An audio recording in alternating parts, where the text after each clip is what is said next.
Bonjour et bienvenue dans ce direct. Ça fait bien longtemps que je n'ai pas fait un direct et encore plus longtemps un direct sur Instagram. Et vous savez que à travers toutes les publications que je peux faire tous les 2 jours, eh bien il y a coucou, il y a quelque chose qui a toujours été une trame chez moi, d'utiliser les événements de ma vie comme moyen pour chacun de comprendre des choses. Je suis un petit peu installée bizarrement parce que j'ai une jambe donc à l'horizontale et je vais revenir sur ce qui m'est arrivé. Bonjour. Alors, on comprend toujours mieux à travers la vie de l'autre parce que c'est une métaphore, parce qu'on ne va pas rentrer en résistance sur ce qu'on va nous expliquer. Si quelqu'un vient me voir pour arrêter de fumer, par exemple, et que je lui raconte l'histoire d'une amie qui a réussi, c'était tellement facile, c'était si simple, eh bien, naturellement, la personne qui, elle aussi, voudrait arrêter de fumer, va pas me dire non, mais vraiment, ce que tu me proposes, ça va pas marcher, j'ai déjà tout essayé. Elle va écouter l'histoire et en fait, cette histoire va rentrer en elle et apporter des solutions. Donc, c'est exactement ce que je vais faire avec vous ce soir. Je vais utiliser ma vie pour vous et pour vous donner des solutions. Alors, le titre de cet épisode d'aujourd'hui, je vais l'appeler l'accident. Lorsque j'ai publié tout à fait volontairement le fait que j'avais eu cet accident sur lequel je vais revenir, les réactions étaient très vives. J'ai eu des réactions, beaucoup de réactions extrêmement sympas, et puis des réactions assez invasives du genre alors ça t'arrive à toi aussi, Sarah? Ou bien alors tu sais que le je-nous, c'est je et nous, la relation, t'as un truc à régler? Ou bien, est-ce que tu t'es déjà posé la question de la chute, Sarah? Etc. Et les questions pouvaient être sympas ou moins sympas. Et je me suis dit que c'était intéressant, d'autant qu'en parallèle, des gens m'ont contacté, m'ont dit, tu sais, ça fait du bien de voir ce post, parce qu'il m'est arrivé tel événement, tel accident, telle maladie, je me suis sentie tellement coupable, tellement accusée, c'était de ma faute, etc. Et j'ai décidé d'intervenir sur ce sujet. Alors, je reviens à l'accident, qui est le titre de l'histoire. Je suis à Punta Cana, je prends une dizaine de jours de vacances avec des amis. Il fait un temps idyllique, il y a les palmiers, le sable fin, la plage, l'eau chaude, le ciel bleu. Et c'est le matin, et il est très tôt le matin, c'est l'heure du petit-déj, on est dans un superbe endroit, on prend un petit-déj et j'ai oublié mon Nescafé. Et je décide de retourner à la chambre chercher mon Nescafé. Et je vois bien que les pelouses sont arrosées par l'arrosage automatique. J'enregistre également assez fugacement que l'arroseur automatique qui arrose la pelouse, qui est devant l'accès à ma chambre, n'est pas dirigé vers la pelouse, mais vers les carrelages du couloir extérieur. Donc quand je prends le virage, puisque l'allée principale fait ça, je tourne et là je tourne pour prendre le corridor extérieur pour aller à ma chambre. Eh bien je vois trop tard une mare d'eau, de l'eau, vraiment beaucoup d'eau. Et là je fais un aquaplaning d'un autre monde. J'ai fait de l'équitation, j'ai fait du concours complet, j'ai fait de la moto, j'ai fait beaucoup de choses, j'ai fait beaucoup de chutes aussi. Mais de toute ma vie, j'avais jamais fait une chute pareille. Vous avez dû voir les photos que j'ai postées sur Insta de mon genou, qui était un truc juste incroyable. J'avais l'impression d'avoir un genou en carton-pâte. Et là, je comprends qu'il est cassé, que ma rotule est cassée. Même que je ne sais d'ailleurs pas où est ma rotule. Et tellement le genou est absurde. Et je vais réussir à remettre ma jambe droite, parce qu'elle est tordue, et à appeler des secours. La bonne nouvelle, c'est que j'ai mon téléphone avec cette espèce de cordon autour du cou et je peux appeler des secours. Après, les choses s'enchaîneront tout de suite et pas forcément bien avec le rapatriement, donc ça va être encore la galère, mais c'est une autre histoire. Ça, c'est l'histoire. c'est l'événement. Donc l'événement, c'est l'accident. L'accident en soi, est-ce qu'il y a une raison pour laquelle un accident arrive dans une vie ? C'est une bonne question. Au moment où je tombe, très honnêtement, j'ai une réaction très enfantine à me dire il doit bien y avoir un bouton pour remonter dans le temps. C'est une réaction, mais j'ai 2 ans, quoi. Genre, je me suis fait mal et je voudrais remonter dans le temps juste avant l'accident. Franchement, je suis super en état de choc et pendant quelques instants, je me dis, il y a un bouton quelque part pour remonter dans le temps. Évidemment, il n'y a pas de bouton, hein, ça ne marche pas du tout. Mais voilà, j'appelle les secours, une de mes amies arrive tout de suite, la deuxième arrive aussi, etc., et tous les relais se mettent en place. Ça a été assez spectaculaire, merveilleux, incroyable d'ailleurs. Alors les ennuis arrivent même quand on travaille sur soi. Ça, je vais dire que c'est la base de la base. Quels que soient les ennuis, hein, ça peut être de la santé, ça peut être un accident, ça peut être, j'en sais rien, Dieu sait qu'on a le choix de différents problèmes sur cette terre.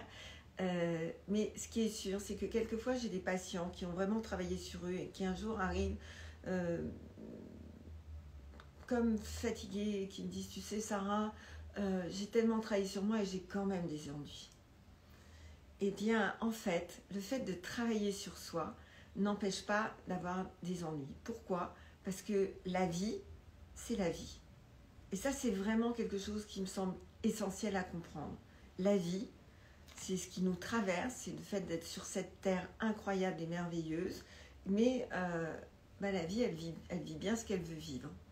Et on n'a pas le pouvoir de tapoter sur la vie comme si je prenais un balai et je tape sur les vagues pour les aplatir, du genre non mais alors attends, t'as pas compris, moi je veux un grand bleu calme, plat pour naviguer sereinement et paisiblement. Ça marche pas. Même si de toutes mes forces je veux contrôler la vie, je veux faire que ma vie elle soit toujours dans une bleuitude, ça ne fonctionne pas. Vous avez remarqué ? Que je travaille sur moi ou que je ne travaille pas sur moi, il n'y aura pas de changement à ce niveau-là. Ce qui se passe dans la vie, c'est ce qui se passe dans la vie.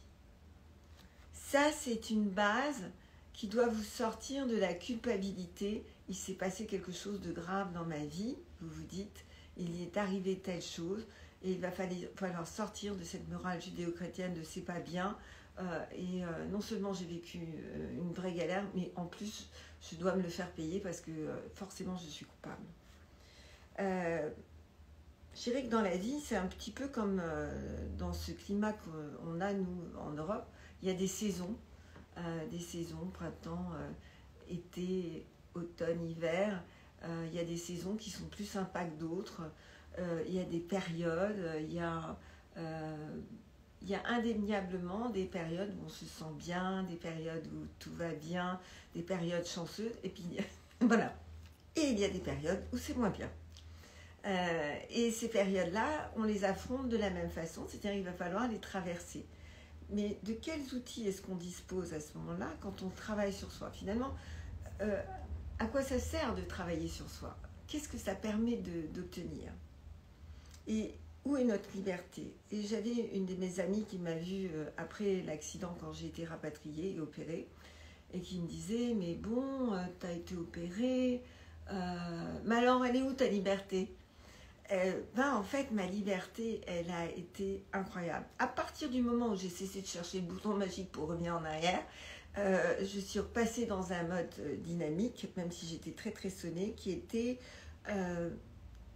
comment je vais réagir face à cet événement ? Quelle va être ma réaction ? La première réaction que j'ai eue, ça a été d'appeler au secours, et d'appeler mes amis, et d'appeler ma famille, et de demander de l'aide. C'est-à-dire, je ne me suis pas isolée, je ne me suis pas mise de côté, je ne me suis pas mise en boule, je suis restée disponible aux gens, je suis restée disponible aussi au fait de recevoir de l'aide. Quelquefois, je reçois des patients, tout d'un coup, une maladie très grave a été révélée, et là, ils s'isolent, ils se mettent de côté, ils n'osent plus communiquer, ils n'osent pas demander d'aide, ils n'osent pas en accepter, ils se sentent honteux. Et là, je crois que c'est vraiment la première chose, c'est de sortir de la position de victime. Bien sûr qu'on est victime, puisqu'on a vécu quelque chose de grave, ou de très très grave. Moi, j'ai de la chance, c'est que mécanique, mais quelquefois, c'est bien plus grave que ça. Ça peut être aussi un deuil, vraiment, ça peut être très varié. Hein. La vie a beaucoup de ressources, positives et négatives. Et je crois que la base, c'est j'ai besoin d'aide, je vais demander de l'aide. Et je vais avoir cette humilité d'accepter que à ce moment-là, je suis faible. Et c'est OK. C'est vraiment OK. Quand vous êtes faible et que vous demandez de l'aide, vous verrez, vous allez voir, vous allez vous apercevoir que les gens sont là. Les gens sont vraiment là. En plus, ils sont d'autant plus là que pour une fois, ils peuvent être utiles, efficaces, puissants à vos côtés. Donc, il faut demander de l'aide. C'est la première chose à faire. Et une fois qu'on l'a demandé, il faut accepter de la recevoir. C'est la deuxième chose à faire. Y compris de gens avec lesquels peut-être vous étiez fâchés, peut-être de gens avec votre famille, dont vous étiez peut-être éloignés. En tous les cas, c'est le moment. À ce moment-là, vous faites fi de tout ce qui vous a, tous ces sentiments, ces éléments séparateurs des autres pour dire j'ai besoin d'aide. Là, je suis en difficulté et j'ai besoin d'aide. Et là, vous allez pouvoir à ce moment-là commencer à en recevoir. Dès que vous commencez à prendre conscience à quel point vous êtes entouré, parce que vous l'avez demandé, je dis bien vous l'avez demandé, parce que si vous ne le demandez pas, je vous le garantis, il ne se passera rien. Vous n'imaginez pas le nombre de personnes que j'ai contactées. C'est tout à fait sidérant. Je les ai contactés parce que j'avais besoin d'une plateforme médicale, j'avais besoin d'une plateforme au niveau de l'ambassade, j'avais besoin de beaucoup de choses pour pouvoir m'en sortir et pouvoir être opérée le 1er avril. Là, ça fait vraiment joke, hein, le 1er avril à Cochin. Donc, grâce encore là, à tout un réseau qui s'est mis en place et que j'ai demandé. Et toute cette bonne volonté qui est prête à vous aider, qui est là pour vous à ce moment-là, eh bien, vous allez pouvoir en bénéficier. Alors, je vous propose qu'on fasse un tapping qui je vais appeler l'accident. Et l'accident, ça peut être l'annonce d'une maladie, ça peut être un deuil, ça peut quelquefois être une rupture. Je reviendrai après sur notre responsabilité qui peut exister quand il se passe quelque chose. Il y a toujours plein de coucou. Merci d'être là. On fait un tapping. Pour ceux qui ne connaissent pas le tapping, c'est une méthode assez surprenante de Gary Craig qui est... on tapote sur un point, donc moi je tapote sur le pointimus, vous voyez là il y a les clavicules, là il y a un petit os, je ne sais plus comment ça s'appelle, 3 doigts en dessous, pouf, vous avez le pointimus qui est un point qui collecte toutes les énergies de votre corps. Et vous allez faire comme moi, vous allez répéter ce que je vais dire et vous allez être surpris de ce que ça peut faire. Donc je vous invite d'abord à connecter quelque chose qui s'est passé dans votre vie, peut-être quelque chose que vous vivez maintenant et qui est difficile. Regardez bien. Et posez-vous la question et même marquez sur un papier, sur une échelle de 1 à 10, cet événement, comment ça se passe quoi pour moi? Est-ce que je suis en état de choc à 10-10, c'est le maximum? Ou bien est-ce que je suis plutôt à 1 sur 10, c'est-à-dire ça y est, je suis complètement descendue? Et vous allez observer que ça marche. Vous êtes prêts? Vous avez votre idée dans la tête, ce qui vous est arrivé? Et c'est parti. Même si j'ai rencontré une épreuve, et vous répétez à voix haute ou dans votre tête. Et vous tapotez en même temps, c'est très important. C'est difficile pour moi à vivre. Je m'aime et je m'accepte malgré cette épreuve.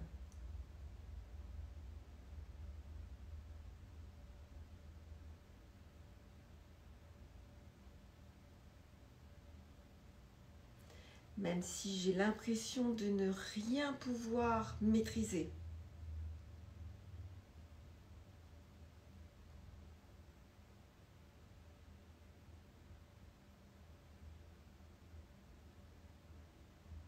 J'accueille cette sensation telle qu'elle se présente.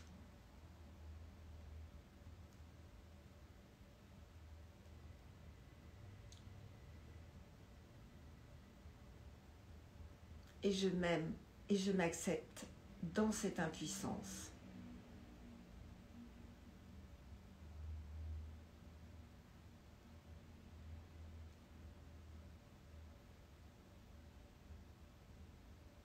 Même si j'ai des croyances du genre s'il y a un problème, forcément c'est de ma faute. Forcément, ça veut dire que je ne gère pas ma vie. Ce sont des croyances. Je m'accepte avec toutes mes interprétations de peur.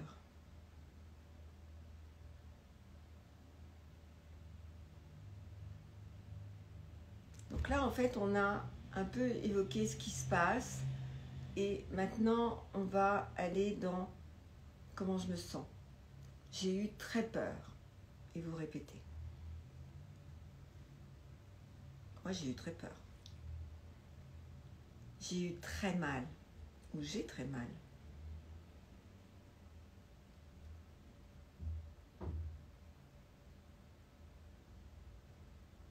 Je me suis sentie dépassée ou je me sens dépassée. Vous le mettez au temps qui est le vôtre.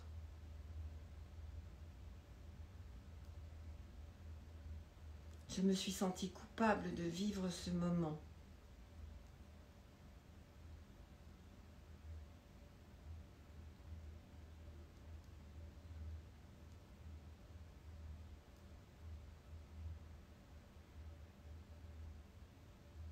Je me suis projetée dans cette pensée magique.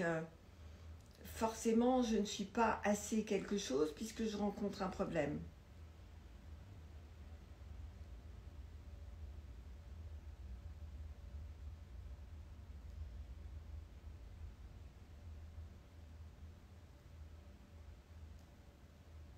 Ma vie devrait être aussi parfaite et aussi lisse que les réseaux sociaux.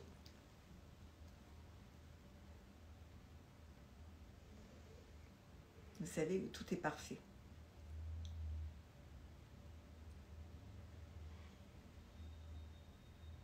Je me dis que si j'ai un problème et que je vis un problème, je suis le problème.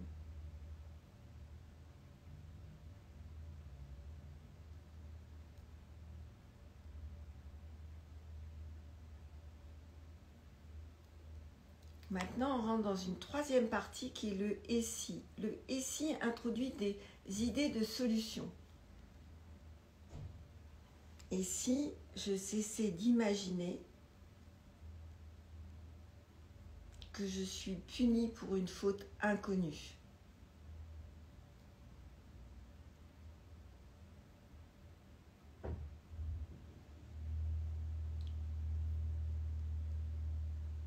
Et si je me libérais de toutes mes interprétations sur l'événement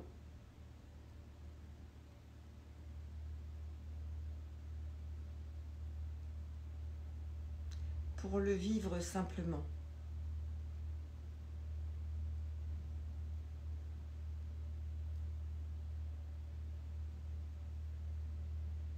Et si c'était possible pour moi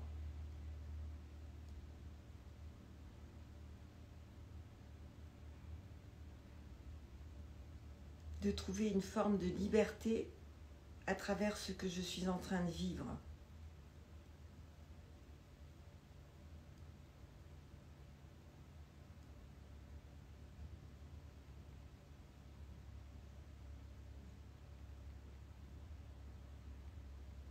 Ma compréhension du monde est déjà en train de changer.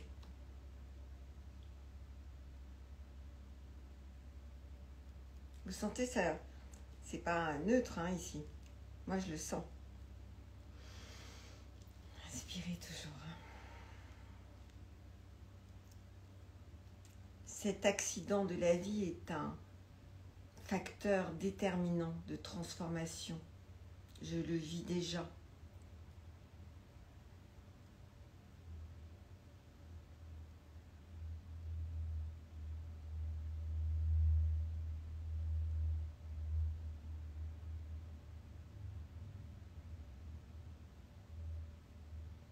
Je choisis de me rendre disponible pour toutes les opportunités.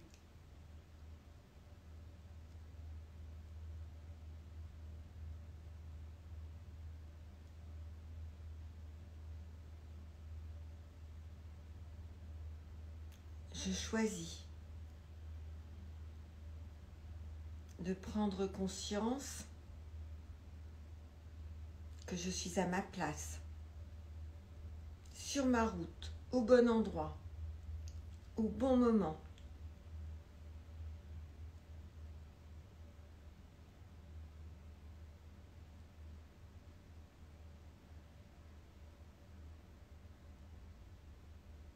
Je choisis de comprendre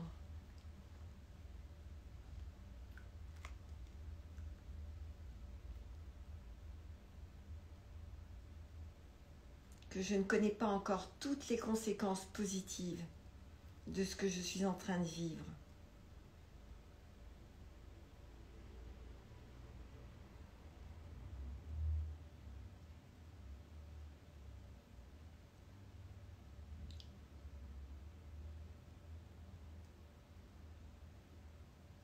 J'accueille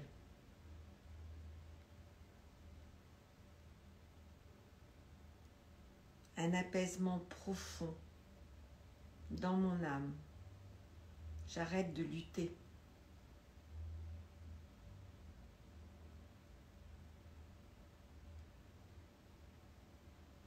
Il n'y a rien contre quoi je doive lutter.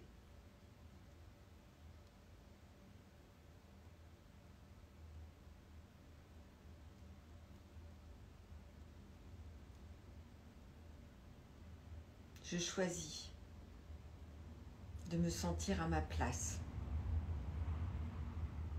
à toutes les heures de la journée et de la nuit.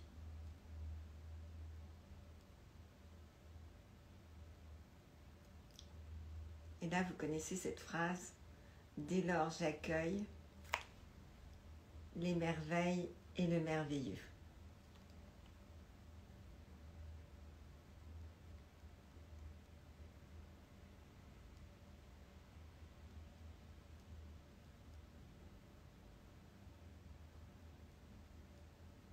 Inspire profondément. Ça va? Alors, ce qui a été assez intéressant, c'est que mes amis qui me connaissent étaient assez étonnés que je ne sois pas à gigoter complètement dans tous les sens. Parce que c'est vrai que je ne tiens pas trop en place. Et là, bizarrement, je ne ressens aucune forme d'impatience. Je suis juste totalement déterminée.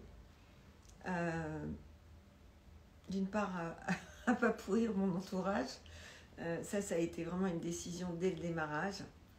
De ne pas faire porter un poids d'humeur aux autres. Et quand je parlais dans le tapping de se sentir à sa place, au bon endroit, exactement au bon moment, c'est un endroit où il y a un grand espace de temps. Quand on est impatient, c'est-à-dire qu'on se projette vers l'avenir, on est très très mal dans le présent. Quand on est dans le présent et qu'on accepte d'être dans ce présent, qui n'est ni le passé ni le futur, mais le présent, alors c'est assez étrange, c'est comme si cette plateforme du présent devenait plus large et nous donnait plus d'espace psychique, plus d'espace physique, bien que là mes mouvements soient quand même très très réduits. Je ne me sens bizarrement pas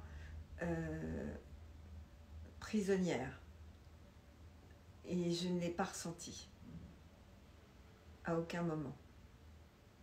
Je me suis juste mise en phase avec la vie. Lorsque vous avez cet événement qui arrive dans votre vie, il est très important de rentrer dans ce présent. Dans ce présent et de vous protéger des mauvaises personnes. Les mauvaises personnes, ce sont des gens qui vont vous donner des diagnostics négatifs et qui ne sont pas habilités à le faire, qui vont vous donner des injonctions négatives. Là, vraiment, vous vous écartez sans aucune hésitation. Vous vous entourez bien, vous vous nourrissez bien, vous regardez des choses qui vous font du bien, vous évitez les infos qui sont hyper anxiogènes en ce moment. Et c'est pas que vous ne voulez plus être au courant du fracas du monde, mais de toute façon, ne vous inquiétez pas, le monde fait suffisamment de bruit, ça vous arrivera quand même, mais vous aurez la quintessence de ce qui se passe au lieu d'être submergé de détails qui vont vous abîmer. Vous avez besoin de votre force, de toute votre force, quel que soit l'accident que vous rencontrez de votre vie. Vous avez besoin de vous nourrir de toutes les façons possibles, visuellement, auditivement, alimentairement, dans votre sommeil aussi. Tout ce qui peut vous faire du bien est bienvenu.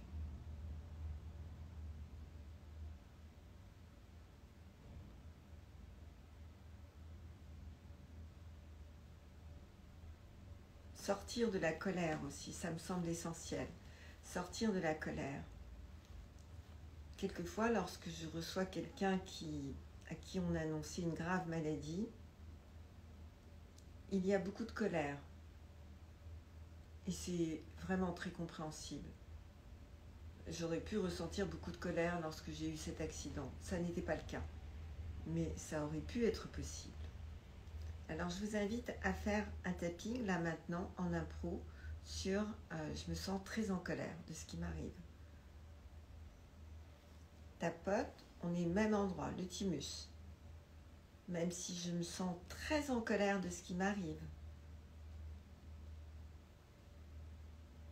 Je trouve ça injuste.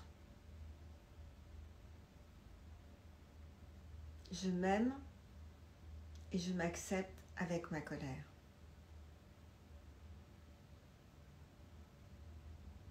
Même si j'ai l'impression de ne pas être au bon endroit de ma vie, pour le coup, puisque je suis en colère. Mais sous ma colère, il y a de la peur et du chagrin.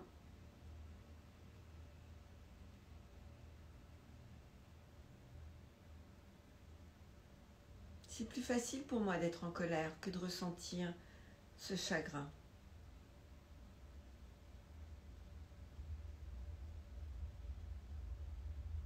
Je m'aime et je m'accepte avec toutes ces émotions contradictoires. J'ai envie d'aller bien. Je ne sais pas comment faire. Je me sens prisonnière de la situation.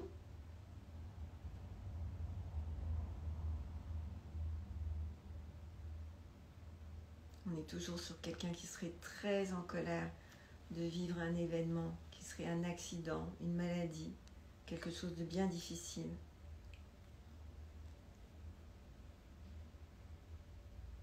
Je n'arrive pas à imaginer l'avenir. Je n'avais pas décidé que ça allait s'écrire comme ça. Moi non plus d'ailleurs. Je n'avais pas vu la fin de mes vacances comme ça, je vous promets.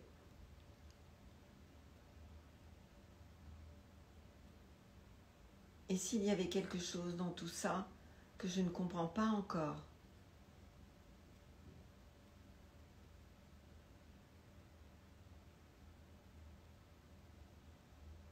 Et si je ne maîtrisais pas le sens du scénario qui m'est réservé par la vie?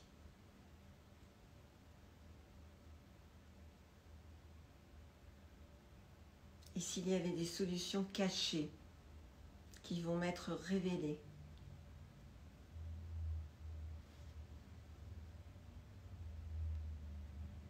Et si j'acceptais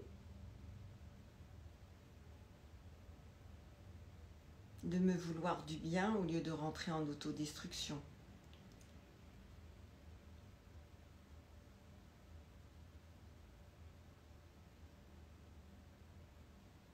J'accueille l'idée que tout est possible.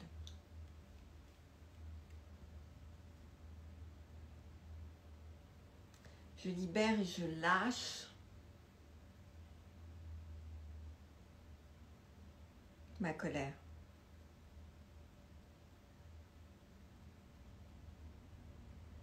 Je libère et je lâche ma frustration.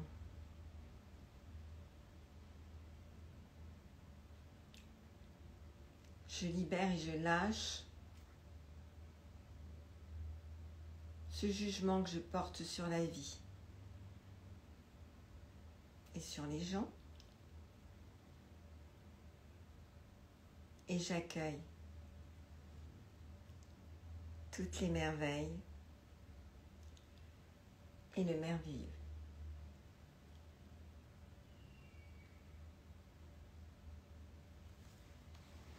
Voilà pour aujourd'hui. Ça m'a fait plaisir d'être avec vous. Ça fait bien longtemps, ce direct. Peut-être que je vais en reprendre de temps en temps, comme ça, un peu au débeauté.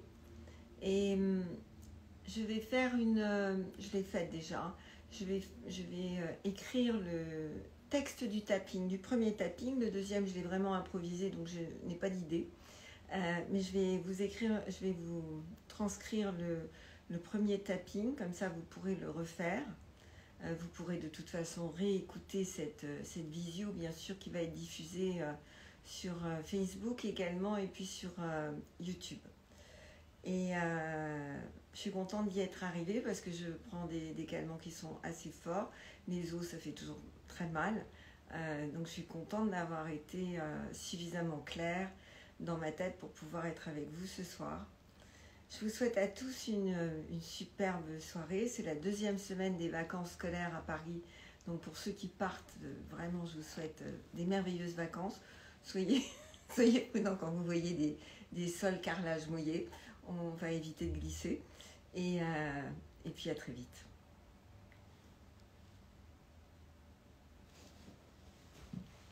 Et là, me rapprocher n'est pas simple. Voilà. À bientôt. Au revoir.